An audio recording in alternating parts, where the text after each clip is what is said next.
Bonjour, Pierre-Marie, naturopathe, homéopathe, pratiquant de soins neuromusculaires en technique Bowen, pratiquant des soins énergétiques, et installé à Montréal.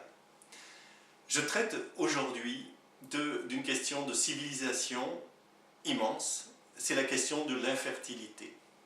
Cette question est majeure. Elle est majeure pour les familles, elle est majeure pour les couples, elle est majeure pour la civilisation. Il y a un phénomène évident, c'est qu'il y a une baisse de fertilité. Et il y a des causes tout aussi évidemment qui sont collectives. Donc on va examiner les causes collectives dans cette vidéo. Dans la suivante, on va examiner les causes individuelles, intérieures, plus émotionnelles. Dans les causes collectives de l'infertilité, la première, ce sont les pollutions chimiques. Écoutez, c'est assez simple. Il y a ce qu'on appelle communément, dans le langage scientifique, les perturbateurs endocriniens. Les plus fréquents sont ceux issus de la chimie pour l'agriculture, dans les insecticides et les pesticides, et ils sont destinés à agir sur, avoir une action oestrogénique. Ils ont une action oestrogénique sur les plantes, c'est certain, et puis ils ont aussi une action sur le système oestrogénique des êtres vivants, des animaux et des êtres humains. C'est indubitable. Et, par exemple, des études se sont penchées sur la vie aquatique, et dans le Saint-Laurent, il y a des espèces de poissons qui disparaissent parce que les mâles deviennent femelles. Ils se féminisent à cause de cette surprésence oestrogénique totalement artificielle. Donc cette espèce de poisson disparaît simplement, il n'y a plus de mâle. Autre situation, tout aussi dramatique, là cette fois dans le règne humain, en France, se sont révélées en 2018 deux régions dans lesquelles il y a des naissances d'enfants sans bras ou sans mains. J'ai vu les vidéos, c'est terrible, c'est très choquant. Hein. C'est la seule cause pour l'instant comprise, c'est que les deux régions dans lesquelles ça arrive sont des régions à très forte activité agricole. Donc on ne voit pas pour l'instant d'autres raisons que cette raison des perturbateurs endocriniens de l'agriculture industrielle. Les études n'ont pas encore débouché sur des certitudes, puis y aura-t-il des certitudes là-dessus? On ne sait pas. En tout cas, le drame est là. Il y a un autre perturbateur endocrinien très établi, ce sont les phtalates, qui sont employés dans les plastiques pour les rendre plus souples. Ils sont utilisés aussi dans les cosmétiques. Troisième catégorie, qu'on appelle les POP, ce sont des produits toxiques, organiques et persistants, les polluants organiques persistants. Eh bien, leur caractéristique, c'est de ne pas se dissoudre dans l'organisme, c'est d'être persistant dans les tissus, et c'est d'avoir une action toxique. Bon. Voilà le tableau des pollutions chimiques les plus évidentes, les plus connues, les plus établies. Il y en a d'autres à l'évidence. Puis, elles ont une action très grande sur la baisse de fertilité. La seconde chose, c'est les ondes électromagnétiques. Bon, écoutez, c'est connu, c'est établi, c'est banal, c'est tristement banal d'ailleurs. On est dans un smog d'ondes électromagnétiques. Vous avez les compteurs électriques communicants, vous avez les téléphones portables, vous avez les Wi-Fi, vous avez les Bluetooth pour les oreillettes, pour les souris, pour les claviers, il y a les antennes relais. Bon, ça a des conséquences très fortes. Bon, je vais vous citer trois 3 recherches. Il y en a un, c'est le professeur Martin Pal, en 2015, qui a montré que ces champs électromagnétiques avaient une activité qui faisait baisser la production d'oestrogène, de progestérone et de testostérone. C'est clair.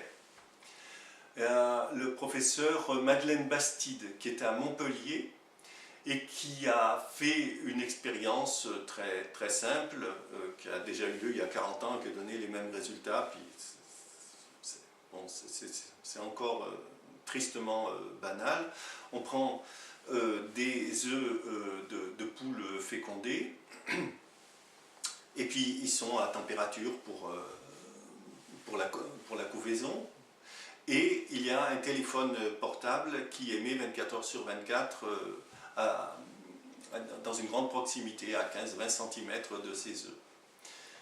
Il n'y a que 40% de ces œufs fécondés qui donnent des poussins, et c'est 40%, donc il y a 60% de poussins qui soit n'éclosent pas, soit meurent rapidement, et les 40% qui sont en vie ont une baisse fondamentale immunitaire. Il y a une expérience très simple faite par des étudiantes danoises qui ont eu un prix de recherche pour ça. Elles ont pris des graines des semences de cresson, puis il y a une partie de ces semences qui sont dans une pièce à côté d'un routeur, de Wi-Fi, et puis un autre germoir dans une pièce qui, elle, n'est pas soumise à une présence intense de ces champs électromagnétiques. Au bout de 12 jours, le résultat est complètement opposé. C'est la misère complète à côté du routeur. Bon. Moi, je vous encourage à faire ce type d'expérience. Faites-vous confiance et faites vos propres expériences. Ce n'est pas des discours intellectuels. Puis là, on n'est pas guidé par des intérêts financiers. C'est la vie qui parle. Bon. De ce point de vue, l'Université de Jérusalem, en 2017, a montré qu'en 40 ans, il y a une baisse du nombre de spermatozoïdes chez les hommes de 59%. On va arrondir à 60%. 60% de spermatozoïdes en moins en 40 ans. 40 ans, ça correspond à quoi? Ça correspond à l'essor de l'industrie agricole et à l'omniprésence de tous les insecticides et pesticides. Cherchons d'autres causes. Y en a-t-il d'autres? Je n'en vois pas d'autres, moi. Sur 40 ans. Donc, on est dans une situation terrible. Ce même chercheur de l'université de Jérusalem dit qu'il n'y a aucun moyen dans la médecine conventionnelle pour faire croître le nombre de spermatozoïdes. Et pour compléter ce regard, il y a la question du nombre de spermatozoïdes, mais il y a aussi la question de la motilité des spermatozoïdes, leur capacité à nager. Et la troisième chose, c'est les formes de ces spermatozoïdes, qui sont dans le cas, les malformations sont de plus en plus nombreuses. Bon. Écoutez, tout ça est très grave, et c'est le contexte global. C'est ce qui pèse collectivement sur chaque individu. Alors, qu'est-ce que je vous propose? La première chose, c'est qu'il faut diminuer ces expositions. S'en extraire quand on peut pour certaines, diminuer les autres, se protéger. Ça demande de regarder ça sans aucune peur, méthodiquement, clairement, qu'est-ce qu'on peut faire? Il y a des choses faciles.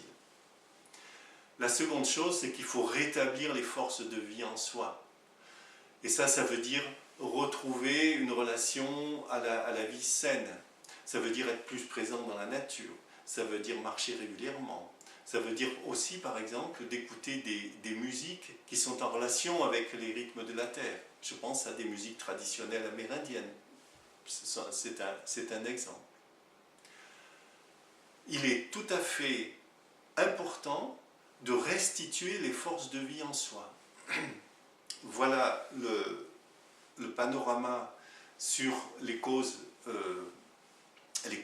globales, les causes collectives.